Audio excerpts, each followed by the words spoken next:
Hello students, welcome to Talanta physics. আজকে আমাদের 50 days crash কোর্সের ডে 26 চলছে এবং আজকে আমরা মিসলেনিয়াস যে সমস্ত পার্টটা ডিসকাস করছিলাম বিভিন্ন তোমার চ্যাপ্টার্সের কোয়েশ্চেন একসঙ্গে, সেই পার্টটার আজকে সেকেন্ড পার্ট এটা।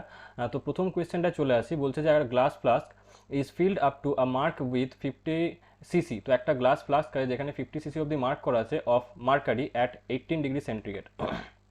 If the flux and the contents are heated to 38 degree centigrade, then how much mercury will be above the mark. তো কতগুলো মার্কারি যদি আমি দেখে 30 ডিগ্রি সেন্টিগ্রেডে হিট করি তাহলে কতটা মার্কারি সেই মার্কের উপর, যে 50 সিসির মার্ক, এই মার্কটার উপরে যাবে। তো ঘটনাটা হলো, যখন এটাকে হিট করবো তো সেই ক্ষেত্রে এখানটাতে অ্যাপারেন্ট এক্সপেনশন হবে, কারণ সেখানটাতে লিকুইড আর যে গ্লাস দুজনে একসঙ্গে এক্সপেনশন হবে, এবং সেই ক্ষেত্রে যে ফর্মুলাটা আছে delta V, that is equal to V naught into gamma of liquid minus gamma of the glass, এটা আছে। এখান থেকে আমরা বলতে পারি যে তাহলে এখানে যে ভি নটটা আসছে, ঠিক আছে, আচ্ছা, ইনটু এখানে থাকে ডেল্টা থিটা, ঠিক আছে এটা। আচ্ছা, এবার যদি আমি দেখি এখন এই ভ্যালুগুলোকে যদি পুট করতে স্টার্ট করি তাহলে আমি এখানে লিখতে পারি এই জায়গাটাকে, যে এটা কত আসছে ভি, তো আমি ধরলাম এটাকে হচ্ছে তোমার ভি, ঠিক আছে, এটা হচ্ছে কত গামা অফ লিকুইড মাইনাস এটা কত আছে, আচ্ছা, গামা অফ লিকুইড। গ্লাসের জন্য কত লিখবো আমরা, গ্লাসের জন্য আমরা কি লিখবো, 3 অফ অ্যালফা অফ কোনটা হবে, গ্লাস, তাই না। গামাটা তো ভলিউম এক্সপ্যানশন কোএফিসিয়েন্ট, আর আমাকে এখানে দেওয়া আছে কোনটা, গ্লাসের জন্য লিনিয়ার এক্সপ্যানশন কোএফিসিয়েন্টটা। তো আমি জানি যে ভলিউম এক্সপ্যানশন কোএফিসিয়েন্ট মানে হলো তোমার thrice of the linear expansion coefficient into delta theta. আচ্ছা, এবার আমি ভ্যালুগুলোকে পুট করছি, আসবে কত তাহলে এখানটাতে 50 into 180 into 10⁻⁻6 minus 3 into 9 into 10⁻⁻6 into 38 minus 80। এটাকে সলভ করবে, ফাইনাল যে আনসারটা আসবে এখান থেকে that is equal two 0.153 CC, এটা হবে আনসার। তো অপশন সি একটা হবে আনসার। ক্লিয়ার? চলে আসছে এবার পরেরটাতে। পরেরটা কি বলছে, বলছে যে if the kinetic energy of one molecule of an ideal gas is equal to 3/2 RT, then the value of the CP will be. আমাকে এখানটাতে ইন্টারনাল এনার্জি ভ্যালু বলা আছে, তাই তো। আমাকে এখানটাতে ইন্টারনাল এনার্জি বলা আছে কত না, 3/2 RT। তো আমাকে এখান থেকে বের করতে হবে কোনটা, না তাহলে যে সিপি যে ভ্যালুটা হবে, সিপি ভ্যালু কত হবে, ঠিক আছে।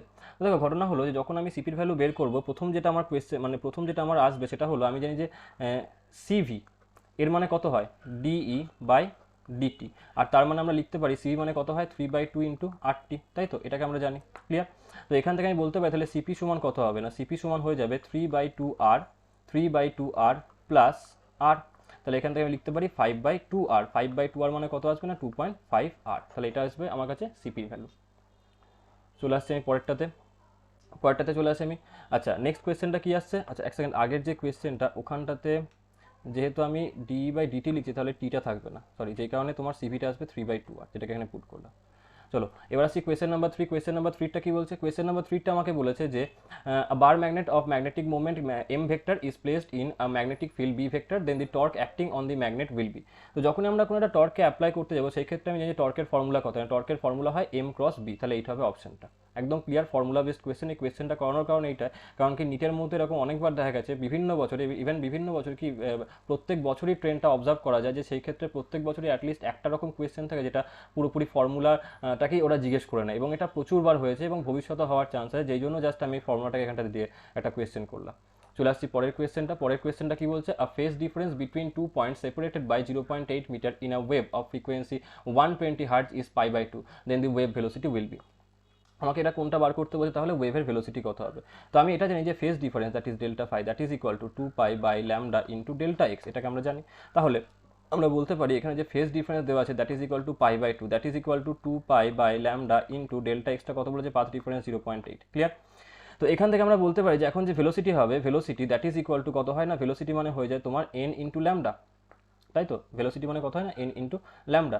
এখান থেকে যদি আমি ল্যামডা ক্যালকুলেট করি, পাই ক্যান্সেল আউট হয়ে যাবে এবং ল্যামডার যে ভ্যালু বেরোবে এখান থেকে that is equal to 3.2 metre. এখানে যদি আমি ভ্যালুটাকে পুট করতে চাই, এখন আমাকে ফ্রিকোয়েন্সি কত বলেছে 120 হার্টজ ইন্টু ল্যামডা কত 3.2, তাহলে এখানে ভেলোসিটি কত আসছে, ফাইনাল যে ভেলোসিটি আসবে মাল্টিপ্লাই করার পর that is equal to 384 metre per second. এটা আসবে আমার কাছে আনসারটা। আসছে এবার নেক্সট কোয়েশ্চেনে, কোয়েশ্চেন নাম্বার 5। কোয়েশ্চেন নাম্বার 5টা কি বলছে, বলছে the condition for the obtaining secondary maxima in the diffraction pattern due to the single slit is. তো যখন আমরা ডিফ্র্যাকশন প্যাটার্নকে দেখি তো সেই ক্ষেত্রে সেকেন্ডারি ম্যাক্সিমা যেটা পাওয়া যায়, সেকেন্ডারি ম্যাক্সিমার প্রথমে ফর্মুলা কি হয়, আমাকে জাস্ট একদম এক্স্যাক্টলি সেইটাই জিজ্ঞেস করেছে যে সেকেন্ডারি যে ম্যাক্সিমাটা হবে সেই সেকেন্ডারি ম্যাক্সিমার ফর্মুলাটা কত হবে, তাই তো। তো দেখো যখন আমরা এখান থেকে বের করবো আনসারটাকে, আমরা এটা জানি যে ডিফ্র্যাকশনের ক্ষেত্রে আছে, এখানে আমি ঝটপট আমি বলে দিই যে ডিফ্র্যাকশন আর ইন্টারফারেন্সের জিনিসটা সেটা কিন্তু সেম জিনিস, শুধুমাত্র একটাই পার্থক্য হয়, একটাতে ডাবল স্লিট ইউজ করা হয়, একটাতে সিঙ্গেল স্লিট ইউজ করা হয়, ঠিক আছে। এবং সেই ক্ষেত্রে সেকেন্ডারি যে ম্যাক্সিমাটা আছে সেইটার ফর্মুলা কত হয় না এ সাইন থিটা, এ সাইন থিটা মানে কি পাথ ডিফারেন্স ডেল্টা এক্স সমান কত হয় না 2n-1 λ/2, যেটা ওয়াই ডেসের ক্ষেত্রে মিনিমার জন্য আমরা রিপ্রেজেন্ট করি, সরি হ্যাঁ। তো যখন আমরা ডেল্টা মানে ওয়াই ডেসের জন্য যেটা মিনিমার কন্ডিশন সেটা এর জন্য ম্যাক্সিমার কন্ডিশন হয়ে যায়। তো অপশন বি এরটা হবে আনসার। কোয়েশ্চেন নাম্বার 6 এর দিকে চলে আসছে এবার। কোয়েশ্চেন নাম্বার 6 এরটা কি বলছে, for a given material the Young's modulus is 2.4 times of that of the modulus of rigidity, then the Poisson's ratio will be. তো পয়জনস রেশিও আমরা একটা সম্পর্ক জানি, y equal to twice of eta into 1 plus sigma. তাহলে এখানটাতে ভ্যালুগুলোকে আমি put করি, তাহলে আমি বলতে পারি সিগমা সমান কত হবে না, সিগমা সমান হয়ে যাবে ওয়াই বাই টুয়াইস অফ ইটা আর -1। তাহলে এখান থেকে যখন আমি ভ্যালুগুলোকে পুট করবো, যে ওয়াই ইয়াংস মডুলাস আমাকে বলা আছে, মডুলাস অফ রিজিডিটি এখানটা বলা আছে, তাহলে পয়জনস রেশিও, তাহলে ভ্যালুগুলোকে পুট করছি, ওয়াইয়ের জায়গাতে পুট করবো 2.4 ডিভাইডেড বাই 2 ইন্টু ইটার ভ্যালু কত বলা হচ্ছে, যে twice of modulus of rigidity is 2.4 times that of, না ইয়াংস মডুলাসটা বলছে 2.4 টাইমস, তাই তো, that of the modulus of rigidity, তার মানে ইয়াংসটা কত হবে 2.4 of the eta, 2.4 of the eta divided by eta. তাহলে এখান থেকে ইটা ক্যান্সেল আউট হয়ে যাবে, -1 থাকবে, তাহলে আনসারটা কত চলে আসবে এখানটাতে, এখানকার আনসারটা তোমার চলে আসবে, এটা উল্টোটা লিখলাম বোধ হয় নাকি, এখানে একটা 2 থাকবে সম্ভবত, এখানে 2 থাকবে, সরি টুয়াইস অফ ইটা থাকবে একটা। তাহলে এটা কত আসবে তোমার, এটা চলে আসবে তোমার ওই 1.2 - 1 মানে আসছে কত 0.2, এটা হবে আনসারটা। তো অপশন 8 হবে আনসার।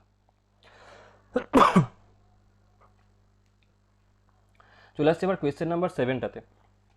কোয়েশ্চেন নাম্বার 7 কি বলছে দেখো, কোয়েশ্চেন নাম্বার 7 আমাকে এটা বলেছে যে এখানটাতে যেটা আমি দেখতে পাচ্ছি সেটা হলো, if red light and violet light rays they are of focal length fr and fv, red light and violet light rays they are of fr and fv, দুজনের ফোকাল লেন্থ আমাকে বলা আছে। যদি আমাকে ফোকাল লেন্থ বলা থাকে তো সেই ক্ষেত্রে আমাকে বের করতে হবে যে কার ক্ষেত্রে তোমার which of the following is true, তো কার ক্ষেত্রে রিফ্র্যাক্টিভ ইন্ডেক্সটা বেশি হবে কি কারোর ক্ষেত্রে কম হবে, এই জিনিসটা, ঠিক আছে। এখন ঘটনাটা হলো, প্রথমে এটার পেছনে লজিকটাকে বুঝে নাও একবার। লজিকটা হলো এই জিনিসটাই, যখনই আমরা এটাকে দেখি যে কোনো একটা ফোকাল লেন্থকে আমরা ক্যালকুলেট করতে চাই, তো ফোকাল লেন্থ ক্যালকুলেট করার সময় আমরা সবসময় তার যে ওয়েভ লেন্থ সেটাকে কনসিডার করি এবং আমরা দেখি যে কোন ওয়েভ লেন্থটা কার সঙ্গে আর কি বেশি, কার সঙ্গে ওয়েভ লেন্থটা কম, এই সমস্ত জিনিসগুলোকে।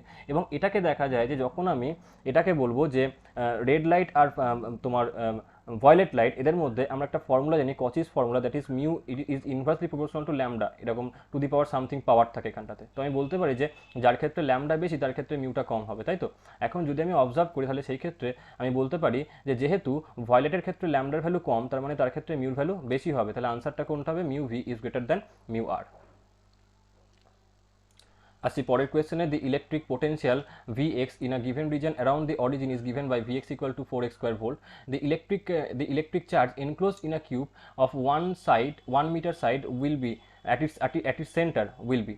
আচ্ছা, আমাকে বলছে যে যখন একটা কোনো জায়গাতে আমি পোটেনশিয়ালের একটা ভেরিয়েশন দিচ্ছি ডিস্টেন্সের সঙ্গে, তো সেই ক্ষেত্রে আমাকে বলতে হবে সেই কিউবটার ভিতরে কত পরিমাণ চার্জ আছে। সব থেকে বড় কথা হলো এটা যে যখন আমি একটা কোনো এনক্লোজ চার্জের কথা বলবো এবং আমরা এটাকে বলছি যে একটা কোনো একটা জায়গাতে আমি ইলেকট্রিক চার্জকে ক্লোজ করে রাখছি, তার সেন্টারে কত পরিমাণ চার্জ ক্লোজ করে রাখছি এবং একটা ভেরিয়েশনটা আমি ইলেকট্রিক পোটেনশিয়ালের বলে দিয়েছি, তো আমি যদি এখানটাতে এক্সের জায়গাতে 0 পুট করি, এক্সের জায়গাতে 0 পুট করা মানে হচ্ছে এটাই যে সেই পয়েন্টটাতে 0 পুট করা মানে কি অরিজিনটাতে তার পোটেনশিয়াল 0। ইভেন আমি যখনই অরিজিনটাতে পোটেনশিয়ালটাকে 0 পেয়ে গেলাম, তার মানে আমি এটাকে বলতে পারি যে ভেতরের মধ্যে নেট পোটেনশিয়াল 0, অর্থাৎ এর ভিতরে কোনো রকম চার্জ নেই। তার মানে আমি বলতে পারি যে এই ক্ষেত্রে চার্জ যখনই আমি কোনো একটা কিউবের ভিতরে রাখবো, তো যেহেতু কিউবটা কন্ডাক্টিং কিউব, তার ভিতরে শুধুমাত্র একটা চার্জকে প্লেস করতে পারি না। এই কিউবটা যেটাকে আমি দেখাচ্ছি এখানটাতে, এই যে কিউবটা, এই কিউবটা তো আমি ভিতরে একটা চার্জ কিরকমভাবে ছেড়ে রেখে দিতে পারি না, সেই চার্জটা কোনো সারফেসে রাখতে হবে। তো চার্জ সবসময় সারফেসের মধ্যে ডিস্ট্রিবিউটেড থাকবে, এই সেন্টারটা কখনো একা থাকতে পারে না। তার মানে আমি এটাকে বলতে পারি যে এর ভিতরে বেসিক্যালি কোনো চার্জ নেই, সমস্ত চার্জটাই তার সারফেসের মধ্যে তোমার ছড়িয়ে গেছে। তাহলে এনক্লোজ চার্জ কত হবে, that is equal two 0। Question number 9 চলে আসছে এবার আমি। কোয়েশ্চেন নাম্বার 9টা কি বলছে দেখো, কোয়েশ্চেন নাম্বার 9টা বলছে একটা ক্লোজ স্ফেরিক্যাল সারফেস দেওয়া আছে যার রেডিয়াসটা হচ্ছে আর, একটা ইলেকট্রিক ডাইপোল এখানে প্লেস করা আছে, নেট ইলেকট্রিক ফ্লাক্স কত হবে সেটা আমাকে বের করতে হবে। তো ঘটনা হচ্ছে এটাই যে নেট ইলেকট্রিক ফ্লাক্স যখন আমি বের করতে যাব, আমি জানি যে নেট ইলেকট্রিক ফ্লাক্স যেটা হয় that is equal to total enclose charge by epsilon naught. Total enclose charge কত, -q, আর এখানটাতে +q divided by epsilon naught, এটা হবে। এবং যেহেতু আমি এখানটাতে ইকুয়াল অ্যামাউন্টের -q ইকুয়াল অ্যামাউন্টের +q চার্জকে প্লেস করে রেখেছি, তার মানে এখানটা থ্রু যে নেট তোমার যত পরিমাণ আর কি চার্জ এখান থেকে বেরোবে, নেট যত পরিমাণ চার্জ বেরোবে that should also be equal to zero, তাই না?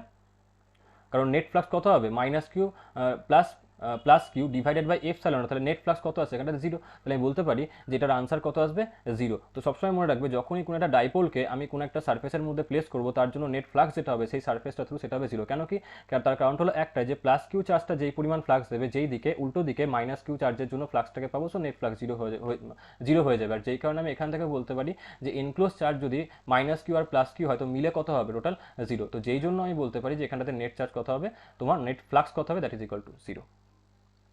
আজকে লাস্ট কোয়েশ্চেনে চলে আসছি আজকে আমি। কি বলছে দেখো, কোয়েশ্চেনটা বলছে a soap bubble has radius r and volume v, if the excess pressure inside the bubble is p, then pv is proportional to excess pressure যেটা তার ফর্মুলা কত হয়, 4t/r, তাই তো?